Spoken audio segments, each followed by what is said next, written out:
You know that feeling when you are sitting in a meeting, maybe like tapping your pen on the desk, just listening to everyone else talk, and then, well, the room just goes perfectly quiet. Oh yeah, the inevitable pivot. It's terrifying. Right. The boss turns their chair, looks directly at you, and asks, "So, how is your project going?" Suddenly, the spotlight is entirely yours. And it's a moment that can make even the most experienced professionals, completely freeze up. Totally. You want to sound capable, Yeah. and you want to project control, but your brain is just scrambling. You're thinking, how much detail do they actually want? Do I list every single email I sent this morning? Do I just say everything is fine and hope they move on? And if you happen to be navigating that moment in a second language, the stress of that spotlight is easily double, maybe even triple. Oh, for sure. You aren't just managing the information, you are actively translating your competence into English. But the reality is a work progress report isn't just about throwing updates at a wall to see what sticks. It is a highly structured performance. It really is. It's about giving your team absolute confidence in your grip on the work. So today we are doing a deep dive into the mechanics of that performance. We're going to look at the exact English phrasing that signals competence. And more importantly, we're going to break down the psychology behind why those specific phrases work so well. We'll also get into some fascinating cultural variables because, as we'll see today, the definition of a quote-unquote good update is not universal at all. Right. What sounds like a perfectly efficient report in a Western tech company might actually look completely unprepared to a Chinese management team. Which is a massive distinction. You could have flawless English grammar, but if you deliver your update in a style that your specific team isn't expecting, your competence essentially just gets lost in translation. Exactly. And before we jump in, I want to explicitly mention something to you, our listener. Since this deep dive is designed specifically to help English beginners master these professional skills, we are going to pace ourselves today. Yes, a very deliberate pace. We will keep the delivery warm, gentle, and slow, with really careful attention to tone, so you can easily absorb and practice the phrasing along with us. That's a great approach. So before we get into the cultural nuances, we need to establish the universal baseline. What actually constitutes a solid progress report? Right. At its core, there's a universal structure, right? Because there are 3 essential questions every manager is subconsciously trying to answer when they look at you. They want to know 3 things. First, what have you done? Second, what are you working on right now? And third, what are your next steps? So just the past, the present, and the future. Put simply, yes, past, present, and future. I have seen this 3-pillar framework before, and I always have the exact same hesitation. Really? What's that? Well, if I am managing a massive, complex project, say a 6-month software rollout involving multiple departments, breaking my entire week down into past, present, and future, feels like I am leaving out, 90% of the actual work I did. It just feels too simplistic. It is a really common fear, but it misunderstands the fundamental goal of the update. Think of a progress report the way a doctor looks at a patient's medical chart. Okay, a medical chart. Go on. When the doctor comes in for rounds, they do not need to know every single breath the patient took over the last 24 hours. They don't need a log of what the patient watched on television, Right, that would be exhausting. Exactly. Yeah. They just need the current vitals, the recent interventions, and the treatment plan for the rest of the day.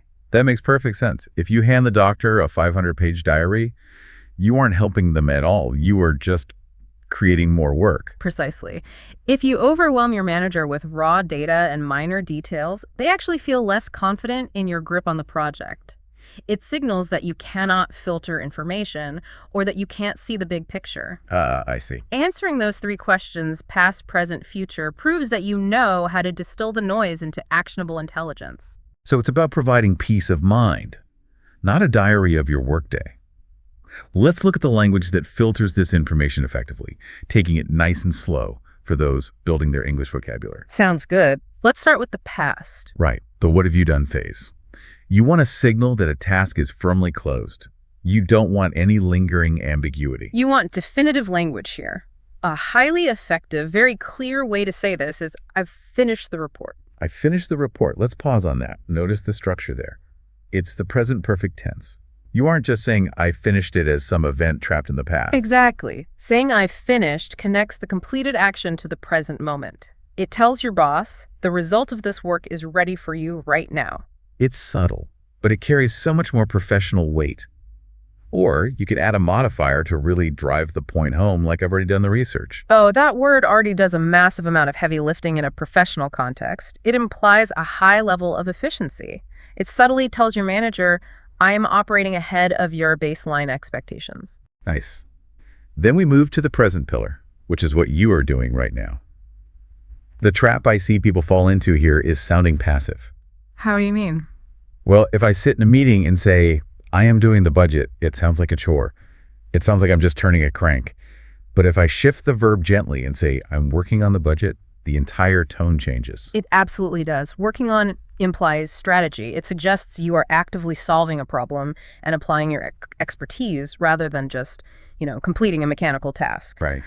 Another incredibly strong phrasing for the present tense is I'm preparing a presentation. Preparing. That is such a great active verb. Yep. It inherently looks forward. You aren't just sitting still, you are setting the stage for the next phase. Yes, which leads us perfectly into the third pillar, the future. What are your next steps? This is where you establish expectations and boundaries. You want to give your team a clear milestone. You could use a phrase like, I'm going to finish the report by Friday. Anchoring it to a specific day, like by Friday, shows you aren't just floating in space, you have a real timeline. But what if the task is more conceptual? Like, what if you were directing a strategy rather than just delivering a document? In that case, you elevate the language to show ownership. You would say, my plan is to finish this by next week. My plan is. That is fantastic. It demonstrates real autonomy. You aren't just waiting around to react to assignments from your boss. You are actively directing the workflow. Exactly. Now, before we can even deploy these three pillars, we need a way to actually start speaking. You don't just want to start blurting out facts when the room goes quiet. How do you take the flare smoothly? You need an opening phrase that is polite but authoritative. A standard, highly professional way to open is, I'd like to give an update on the project. I'd like to give an update. Nice and simple. Or, if you are standing up in a formal meeting, you can simply say, I'm here to give an update on my project. It commands the room without sounding aggressive. So that three-part framework works beautifully when the sun is shining, the birds are singing, and the project is perfectly on schedule. Which, as we both know, in the corporate world is almost never the case for very long. Exactly. So let's deal with reality. What happens when there is a bump in the road? Because that is when the real anxiety sets in. For sure. You're sitting in that silent meeting and you know you are behind schedule. The instinct is to either hide it, over-explain it, or just stand there and announce that you are failing. And none of those instincts will serve you well. The strategy for handling delays is critical. When you are behind, the secret is to be radically honest, but to instantly pivot to the solution. You never just announce a problem, you announce an updated timeline. This instantly makes me think of a GPS navigation system in a car. Think about how a GPS behaves, right? Okay, I like this analogy. When you take a wrong turn or you hit unexpected traffic, the GPS never panics. Doesn't start yelling at you, we are lost, this is a disaster, why didn't you take the exit? No, it just calmly recalibrates. Yes, it just says recalibrating, and then it immediately gives you a new estimated time of arrival. It acknowledges the delay, but it instantly provides the new ETA. That is the exact psychological mechanism you want to use with your manager. A boss's anxiety spikes when they feel a loss of control over a project. If you just say, I'm late, you amplify that anxiety. By instantly acting like the GPS and providing the new expectation, you restore their sense of control. So let's break down the actual English phrases for that recalibration, keeping that calm, objective tone. Yeah. How do we phrase the delay gently? You can say, I'm working on it and I expect to finish by Friday. I'm working on it and I expect to finish by Friday. Let's soak that in. You are acknowledging that the task isn't closed out yet, but you validate that it is actively in motion and you provide the new deadline. No apologies, just an updated ETA. Another highly effective phrase, which softens the reality of a delay beautifully, is, the project is taking a little longer than planned, but I'll have it ready soon. I really appreciate that phrasing. Taking a little longer than planned, it completely depersonalizes the issue. It sounds like an objective observation about the complexity of the project rather than a personal confession that you messed up. Exactly. It removes the emotion from the room. You are treating the delay as a standard logistical variable that keeps you sounding like a professional who is managing a situation rather than an employee who is in trouble. But what if the delay truly is not your fault? Because this happens constantly in collaborative environments. What if you are stuck waiting on another department? That's a tricky one. Right. Say, I need the financial data from accounting, before I can build the presentation? How do I communicate that dependency without sounding like I am throwing my colleagues under the bus? Or worse, sounding like I'm just sitting around doing nothing? Navigating dependencies requires finesse. The key here is to demonstrate readiness. You want to show that you are not just passively waiting. You are poised to act the absolute second the roadblock is cleared. You can say, I'm waiting for feedback from the client. Then I'll finish the design. Let's listen to the two-part structure of that statement, because it's brilliant. I'm waiting for feedback, then I'll finish the design. The second sentence is the most critical part. You objectively state the roadblock, waiting for feedback, but then you immediately follow it with your next action. It shows momentum. You are telling the room, my foot is hovering over the gas pedal. I am just waiting for the light to turn green. You maintain your agency even when you are blocked.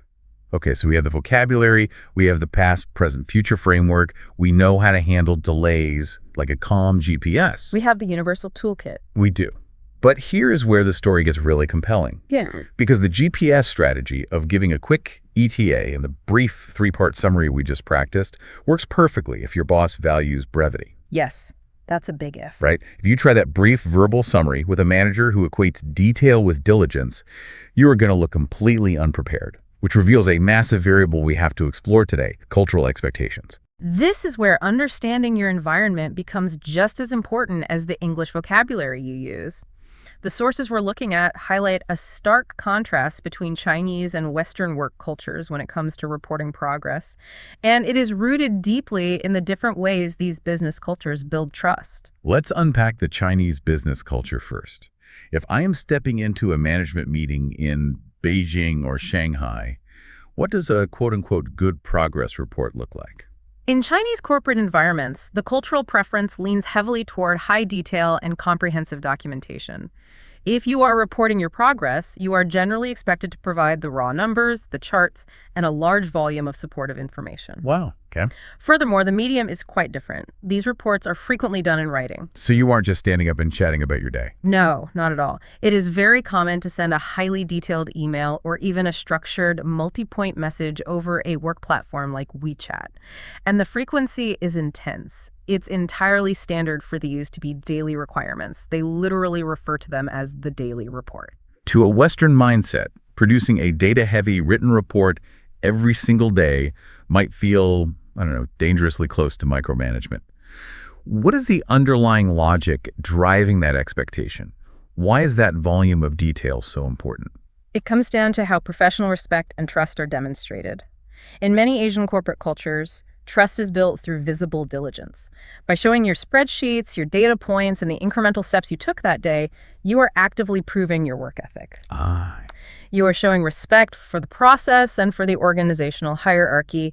It creates a system where the manager has total, transparent visibility into the operational level. So the detail itself is the proof of your dedication. The work isn't just about the final product. The visibility of the process matters just as much.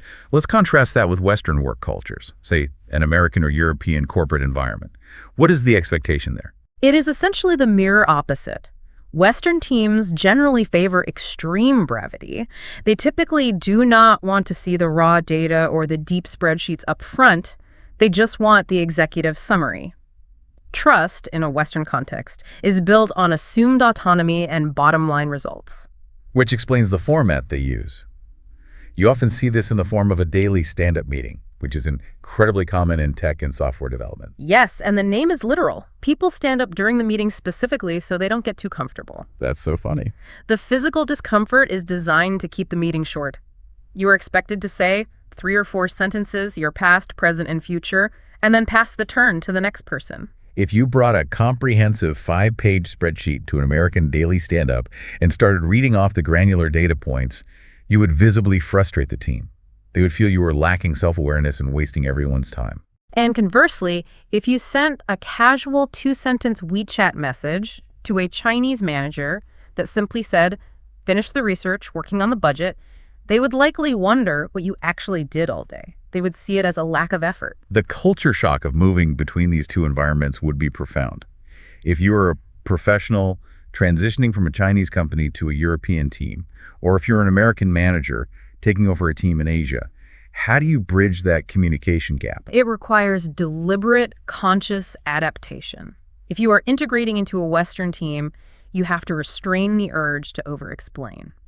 You need to lean heavily on the brief, 3-question verbal framework we practiced, state your past, present, and future clearly, and then stop speaking. Just stop right there. Exactly. Leave the complex charts and the deep data out of your report. Trust that if your manager needs more information, they will ask a follow-up question. You have to trust the brevity. But what about the other way around? If someone is stepping into a Chinese business environment, does that mean the English vocabulary framework we just learned is suddenly useless? Not at all. The underlying structure remains a highly effective organizational tool, but you have to change the packaging. You still use those precise, active English phrases, but you position them as the executive summary at the very top of your detailed report. Ah, I see. So the structure sits on top of the data. Exactly. Your daily WeChat message or email might start with, "I'd like to give an update. I have finished the research. I am currently working on the budget.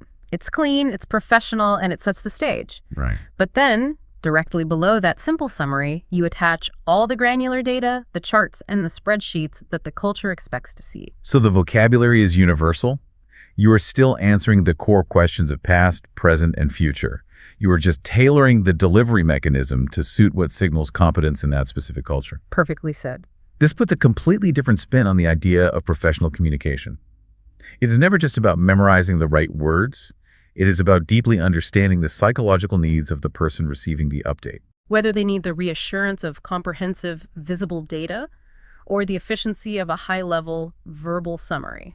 To synthesize the path we've taken today, we started with the universal skeleton of any strong update, answering the 3 vital questions of past, present, and future.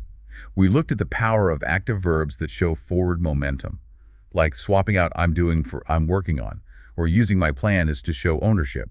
We also examined the strategy for handling roadblocks, acting like a calm GPS system, depersonalizing the delay, avoiding panic, and immediately offering a revised timeline to restore your manager's sense of control. And finally, we explored the fascinating cultural divide in how trust is built through reporting, the data-heavy written diligence expected by Chinese teams versus the brevity-focused, assumed autonomy style of Western stand-ups. It is a significant amount of nuance to process, especially if you are actively working on refining your professional English skills.